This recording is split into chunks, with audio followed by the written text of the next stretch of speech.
आज की वीडियो के अंदर आप सब लोगों का वेलकम है। और आज जो है वो बड़े इंटरेस्टिंग टॉपिक के ऊपर हम बात करेंगे। मुझसे रिसेंटली एक क्वेश्चन पूछा गया है कि मेरे ख्याल में मैं अपना ओपिनियन दूं कि जर्मनी के अंदर जो इमिग्रेंट्स हैं या जो फॉरेनर्स हैं, क्या वो यहाँ पे खुश हैं या नहीं। तो मैं यार आप लोगों के साथ जो है वो अपना 8 साल का एक्सपीरियंस जो मैं जर्मनी के अंदर रहा हूँ, मैं उसके अकॉर्डिंग आप लोगों के साथ अपनी ऑब्जर्वेशंस और ओपिनियन जो है ना वो शेयर करता हूँ इस क्वेश्चन के ऊपर स्पेसिफिकली। सबसे पहले तो यार आप ये देखें कि जो इमिग्रेंट्स हैं ना जर्मनी के अंदर, जो इस वक्त तकरीबन 10 से 11 मिलियन के करीब जो है ना वो फॉरेनर्स जो है ना वो रह रहे हैं, इमिग्रेंट्स जो है वो रह रहे हैं। और उनकी बहुत मुख्तलिफ कैटेगरीज हैं। जैसे फॉर एग्जांपल कुछ जो इमिग्रेंट्स हैं जर्मनी के अंदर, उनको अब जो है वो परमानेंट रेजिडेंसी जो है वो मिल चुकी हुई है, वो परमानेंट रेजिडेंट बन चुके हुए हैं जर्मनी के। कुछ इमिग्रेंट्स ऐसे हैं जिनको जो नेचुरलाइज्ड होके सिटीजन्स बन चुके हुए हैं, यानी उनके पास जर्मन पासपोर्ट्स हैं। कुछ सिटीजन्स ऐसे, कुछ जो फॉरेनर्स हैं, जो इमिग्रेंट्स हैं, वो ऐसे हैं जो स्टडी वीज़ा पे हैं, स्टूडेंट वीज़ा पे हैं यहाँ पे, और वो यहाँ पे भी पढ़ाई कर रहे हैं। कुछ जो हैं वो इमिग्रेंट्स ऐसे हैं जो यहाँ पे अनडॉक्यूमेंटेड हैं, या उन्होंने अपनी असाइलम की एप्लीकेशन दी हुई है जिस भी तरह वो जर्मनी पहुँचे, मगर वो उनके पास अभी कोई डॉक्यूमेंट्स नहीं है और उनके केसेस जो हैं वो गवर्नमेंट के आगे जो है वो चल रहे हैं। तो इस तरह से बहुत सारी डिफरेंट टाइप्स के जो है ना वो इमिग्रेंट्स जर्मनी के अंदर हैं। और वैसे भी आप इन जनरल भी इस बात को देखें कि जो हैप्पीनेस होती है, जो खुशी होती है, उसकी हर बंदे की अपनी डेफिनेशन होती है और होनी भी चाहिए। तो अगर आप इन सारी कैटेगरीज को ब्रॉडली देखें भी एक एक करके, कि जैसे वो लोग जो जिनको यहाँ पे परमानेंट रेजिडेंस जो है वो मिली हुई है, वो इस बात के ऊपर खुश हैं कि यार हमें जो है वो हम बहुत सिक्योर हैं, कि हमें जो है वो सोशल सिक्योरिटी जो है वो गवर्नमेंट प्रोवाइड कर रही है, और एक ज़बरदस्त किस्म की हेल्थ इंश्योरेंस जो है वो मिल रही है। ये दो बेसिक चीज़ें जो है वो सबसे अच्छी हैं, क्योंकि सोशल सिक्योरिटी लेने के लिए भी आप लोगों को सिस्टम के अंदर पहले कंट्रीब्यूट करना होता है, टैक्सेस देने होते हैं, जिसके बाद फिर आप इवेंचुअली परमानेंट रेजिडेंसी जो है वो ले लेते हैं। उसके ऊपर मैंने एक वीडियो भी बनाई हुई है, अगर आपने नहीं देखी तो वो मैं डिस्क्रिप्शन में डाल दूंगा, वो भी ज़रूर आप देखिएगा। तो anyhow back to the topic, जिनके पास रेजिडेंसी है, परमानेंट रेजिडेंसी है, वो इस बात पे खुश हैं कि यार अब हमारे पास जो है वो अगर जॉब नहीं भी होती तो हमें कोई डर नहीं है, हम बिल्कुल सड़क पे नहीं आ जाएंगे अगले दिन अगर हमारे पास कोई सेविंग्स भी नहीं है। तो गवर्नमेंट जो है वो हमें सपोर्ट करेगी। और दो कि सोशल सिक्योरिटी जो आपको मिलती है गवर्नमेंट से, वो आप ही के पैसे होते हैं जो आपने टैक्सेस की फॉर्म में दिए होते हैं, और वो ज़रूरत के वक्त गवर्नमेंट आपको जो है वो वापस देती है। उनको हेल्थ इंश्योरेंस भी मिली है, क्योंकि अगर आप बेसिकली देखें तो ह्यूमन बींग्स की यही दो बेसिक तो प्राइम यही रिक्वायरमेंट्स है ना, कि उनके पास हेल्थ हो, हेल्थ केयर सिस्टम अच्छा हो, और सोशल सिक्योरिटी हो, यानी कि खाने पीने का उनको सर्वाइवल का कोई प्रॉब्लम ना हो। बाकी सारी चीज़ें जो हैं वो तो सब इसके बाद आती हैं। तो जो परमानेंट रेजिडेंस है वो इस बात पे खुश है। जिनको जो नेचुरलाइज सिटीजन्स बन चुके हुए हैं इमिग्रेंट्स, वो इस बात पे खुश है कि क्योंकि जर्मनी का पासपोर्ट जो है वो दुनिया के पावरफुल पासपोर्ट्स में कंसिडर होता है, कि उनके लिए जो है वो बैरियर फ्री एंट्री कई ज़्यादा मुल्कों में जो है वो हो चुकी हुई है। आई थिंक जर्मनी के पासपोर्ट से प्रॉब्ली 160 या 170, I don't know exactly, but इतने मुल्कों में आप लोग जा सकते हैं उस पासपोर्ट से, क्योंकि मोस्टली जिन मुल्कों से इमिग्रेंट्स यहाँ पे आते हैं उनकी कंट्रीज़ के पावरफुल जो पासपोर्ट्स हैं वो इतने पावरफुल नहीं होते जितना जर्मनी का है। तो उनको प्रॉब्लम्स होती हैं ट्रैवल करने में भी, दुनिया के अंदर भी। ऑल्दो कि यूरोप के अंदर तो फिर भी अगर आप यहाँ पे रह रहे हो तो ट्रैवलिंग जो है वो निस्बतन ईजी है, लेकिन अमेरिका, कनाडा या ऑस्ट्रेलिया, दूसरी जगहों पे जाने के लिए आपको जो है वो एक पावरफुल डॉक्यूमेंट चाहिए होता है। तो वो इस बात पे खुश हैं कि उनके लिए ट्रैवलिंग जो है वो इजी हो गई है, वो मुल्कों में, दूसरे मुल्कों में जाके जॉब भी कर सकते हैं, इजीली ट्रैवल भी कर सकते हैं, या अगर किसी बिजनेस में काम कर रहे हैं, ऑफिस में काम कर रहे हैं, तो वहाँ से बिजनेस ट्रिप्स में जाने के लिए उनको इजी हो जाता है। क्योंकि अगर आपके पास कोई और सिटीजनशिप है जो इतनी पावरफुल नहीं है, तो इवन आप जर्मनी में काम भी कर रहे हैं तो बिजनेस ट्रिप्स के लिए कई दफ़ा आपको प्रेफर नहीं किया जाता, क्योंकि प्रॉब्लम होती है आप लोगों को वीज़ा मिलने में। समटाइम्स ऐसा हो भी सकता है, ऐसा होता भी है। तो इस कैटेगरी की ये रीज़न है खुश होने की। जो स्टूडेंट्स हैं, जो स्टूडेंट्स की कैटेगरी है, वो इस बात पे खुश हैं इमिग्रेंट स्टूडेंट्स हैं कि जो हम जिन मुल्कों में आए हैं वहाँ पे हम चाहते थे कि हम बहुत हाई स्टैंडर्ड की या बड़ी अच्छी रिसर्च इंस्टीट्यूट्स में जो है वो काम करें, या इस फलाने प्रोफेसर्स के साथ काम करें, तो वो यहाँ पे उनको वो अपॉर्चुनिटीज़ मिल रही हैं पढ़ने की अच्छी top class world class universities में, और वो भी बहुत ही इकनॉमिकल पैकेज के अंदर, इकोनॉमिकल डील के अंदर। तो वो इस बात पे खुश हैं। उसके अलावा जो अनडॉक्यूमेंटेड इमिग्रेंट्स की कैटेगरी है वो इस बात पे खुश है कि जर्मन गवर्नमेंट जो है वो उनकी एप्लीकेशंस जो है वो कंसिडर कर रही है, और वो इस होप में है कि क्या पता उनको जो है वो उनकी एप्लीकेशन कंसिडर हो जाए और फिर वो यहाँ पे रहें और वो भी ये बेनिफिट्स जो है वो इन्जॉय कर सकें या एक सिक्योर लाइफ इन्जॉय कर सकें, जिस भी रीज़न से भी वो जर्मनी में आए या उनकी लाइफ को वहाँ पे ख़तरा था उनकी अपने होम कंट्रीज़ में या इकोनॉमिकली उनको प्रॉब्लम्स थी, जो भी रीजंस थी। तो हर कैटेगरी जो है ना, हर उनकी अपनी अपनी खुश होने की रीजंस है। मैंने जो और उनकी खुशी की अपनी अपनी डेफिनेशन है। मैंने जितने भी लोगों से बात की, और मैं ऑलमोस्ट हर कैटेगरी के लोगों के साथ मिला हुआ हूँ और उनसे बात की हुई है पर्सनल लेवल तक के ऊपर, कि मुझे ज़्यादातर जो हैं वो मेजॉरिटी आप ये कह लें कि वो खुश ही नज़र आए हैं, और वो हों भी क्यों ना बेसिकली, क्योंकि अगर रियलिस्टिकली देखें भी जर्मनी इस वक्त दुनिया के अंदर कोई आई थिंक प्रॉब्ली टॉप 3 आप समझ लें कि अमेरिका के बाद जो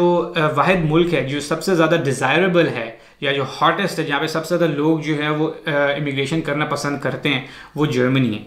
तो इतना ज़्यादा कंपटीशन है जर्मनी आने के लिए इटसेल्फ। जैसे फॉर एग्जांपल मैं आपको एग्जांपल लेता हूँ, वैसे तो जर्मनी में जो मोस्टली जो इमिग्रेंट्स हैं वो यूरोप से ज़्यादा हैं, क्योंकि ऑफ कोर्स क्योंकि वो करीब है, वहाँ पे इमिग्रेशन करना आसान है। लेकिन कुछ पिछले सालों के अंदर जर्मनी ने बहुत सारे इमिग्रेंट्स जो हैं वो एशिया से भी बुलाए हैं, जैसे कि चाइना से, पाकिस्तान से, इंडिया से, बांग्लादेश से। अब अगर आप खाली इन 4 मुल्कों की ही पॉपुलेशन देख लें, चाइना को आप देख लें ऑलमोस्ट 1.4 बिलियन, पाकिस्तान को देख लें probably 220-230 million, Bangladesh 170 million approximately वो भी है, इंडिया वो भी 1.23 बिलियन है।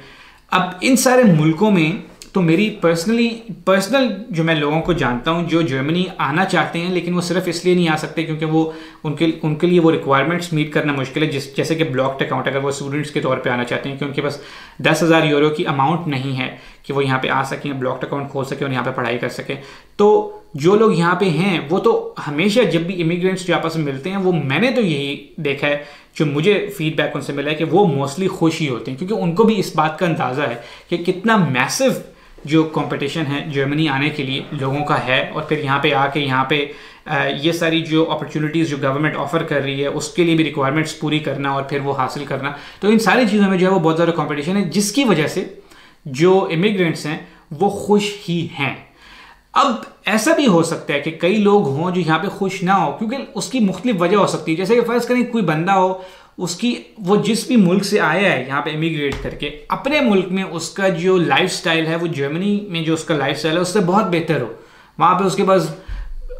बड़े बड़े घर हों, गाड़ियाँ हों, व्हाटएवर, उसकी जो है वो अपना ही एक जो है वो ज़िंदगी का स्टाइल हो, और जर्मनी आके उसको शुरू में ये चीज़ें ना मिलें, क्योंकि ये सारी चीज़ें जर्मनी में मेंटेन करना जो है ये बहुत मुश्किल है और बहुत कॉस्टली है। तो उसको शायद ये लगे कि यार मैं यहाँ पे खुश नहीं हूँ क्योंकि मेरा वो पुराना लाइफस्टाइल जो है वो अच्छा था, तो मैं अभी यहाँ कुछ अर्सा रह रहा हूँ, मैं यहाँ पे पैसे से जमा करूँगा, अपने पीछे जो भी मेरा फैमिली है उसको सपोर्ट करूँगा, यहाँ पे जहाँ से मैं आया हूँ वहाँ पे घर बनाऊँगा। तो उन लोगों की ये डिज़ायर हो सकती है, लेकिन वो भी इन जनरल यहाँ पे खुश ही हैं। तो मैंने तो कम ही कोई ऐसा देखा है जो कहे कि खुश ना हो, लेकिन मैं उससे ये नहीं कहूँगा कि वो यहाँ पे जो प्रॉब्लम्स हैं, क्योंकि देखिए प्रॉब्लम्स हर मुल्क में होते हैं, चाहे दुनिया का अमीर से अमीर मुल्क हो, एडवांस से एडवांस मुल्क हो, हर मुल्क के अपने प्रॉब्लम्स होते हैं, उनकी नौयत डिफरेंट हो सकती है। तो प्रॉब्लम्स यहाँ पे भी इमिग्रेंट्स जो हैं वो उनको होते हैं, जैसे कि हर मुल्क में होते हैं। कोई डिस्क्रिमिनेशन का हो गया, कोई जो है वो किसी की अपनी रिलीजियस प्रैक्टिसेस हैं वो उसने करनी है, वो उसको पूरी तरह से नहीं कर सक रहा है, कोई सोशल इंटीग्रेशन में मसला हो रहा है, कोई ज़बान सीखने में मसला हो रहा है, ये चलते हैं। लेकिन लोग हमेशा जो है वो वे करते हैं कि एडवांटेज ज़्यादा है या डिसएडवांटेज ज़्यादा है। तो अगर उनको एडवांटेज ज़्यादा लगे तो जो इस तरह के डिसएडवांटेजेस हैं उस पर वो कॉम्प्रोमाइज़ करते हैं, इसलिए मोर और लेस वो जो है वो खुशी होते हैं। और अभी भी यही सिचुएशन है कि लोग आने के लिए जर्मनी में जो है वो बहुत ज़्यादा एम्बिशियस हैं, ये बेताब हैं, और हर कैटेगरी से मैं आपको कह रहा हूँ, सिर्फ स्टूडेंट्स की बात ही नहीं कर रहा, हर कैटेगरी से। तो मगर मैं ये भी साथ आपको कहूँगा, ये तो मेरी ऑब्जर्वेशंस हैं, ठीक है, मैंने कोई इसमें कोई सर्वे नहीं कंडक्ट किया है, कोई स्टडी नहीं कंडक्ट की, ऑल्दो कि कुछ स्टडीज़ जर्मन गवर्नमेंट की तरफ से अवेलेबल भी हैं इंटरनेट के ऊपर, जिसमें उन्होंने ये बात भी की हुई, और कुछ प्राइवेट इंस्टीट्यूट्स की तरफ से भी, कि मोर और लेस जो इमिग्रेंट्स हैं जर्मनी के अंदर वो सेटिस्फाइड हैं, वो खुश हैं, वो हैप्पी हैं। जर्मनी जो है वो बुला रहा है और भी इमिग्रेंट्स को। मगर मैं एक इम्पॉर्टेंट पॉइंट कहूँगा इसके अलावा, वो ये कि आप लोग जो हैं जो अभी नहीं आए जर्मनी, या अब्रॉड जाने का आप लोगों का इरादा है, या जर्मनी आने का इरादा है, या किसी भी जगह पे भी, तो आप लोगों की जो खुशी की डेफिनेशन है वो आप लोग इन लोगों की जो जर्मनी में ऑलरेडी फॉरेनर्स रह रहे हैं इनकी खुशी की डेफिनेशन के ऊपर मत रिलाय करें, इनकी जो खुशी की डेफिनेशन है वो ज़रूरी नहीं कि आपकी भी वो खुशी की डेफिनेशन हो। आपने अपनी खुशी की जो भी आपकी डेफिनेशन है उसके मुताबिक आपने ये फैसला करना है कि आपने जर्मनी में आके यहाँ पे रहना है या नहीं। क्योंकि क्या पता आपकी जो एम्बिशंस हैं, आपकी जो गोल्स हैं, आपका जो लाइफस्टाइल है, जो आप जो करना चाह रहे हैं ज़िंदगी में, वो आपको यहाँ पे ना मिले। मैं ये ज़रूरी नहीं कह रहा, मैं आपको हमेशा ये बताता हूँ कि मैं आपको अपने लाइफ एक्सपीरियंसेस शेयर करता हूँ और कोशिश करता हूँ कि वो लोगों को अगर उससे कोई बेनिफिट हो जाए तो बहुत ही अच्छी बात है। लेकिन मैं कभी भी ये प्रमोट नहीं करता कि बस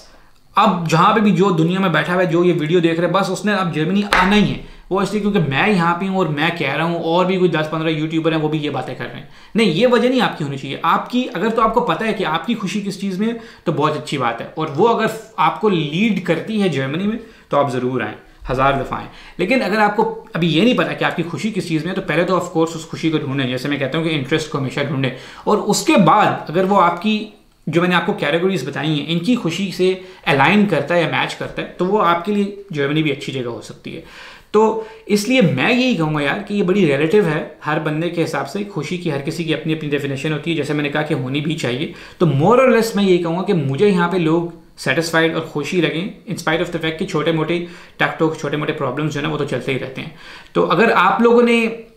इससे ये डिडक्ट करना है, ये अखज़ करना है कि क्या आप लोगों के लिए अच्छा होगा या नहीं, तो उसमें मैं वही कहूँगा कि आप अपना जो इंटरेस्ट है या आपकी अपनी खुशी आप उसको फॉलो करें, और अगर वो आपको यहाँ ले आती है तो आप ज़रूर आएँ। ये मेरा इसके बारे में ओपिनियन है या ख्याल है। तो अगर आप लोगों के इस टॉपिक से रिलेटेड कोई और क्वेश्चंस हैं या कोई और डाउट्स हैं या कोई एक्सपीरियंसेस हैं, अगर आप ऑलरेडी जर्मनी में एज एन इमिग्रेंट रह रहे हैं तो वो आप ज़रूर शेयर करें कमेंट्स में हम सबके साथ। और अगर इससे रिलेटेड कोई और अगर आप लोग क्वेश्चंस हैं या कोई वीडियोस हैं जो आपके जहन में हैं या कोई मेरे कमेंट्स आप चाहते हैं किसी और टॉपिक्स के ऊपर तो वो ज़रूर कमेंट सेक्शन में जो है वो शेयर करें। और अगर हमने उन पर पहले बात नहीं की हुई तो मैं ज़रूर उसके ऊपर भी जो है वो वीडियो बनाऊँगा।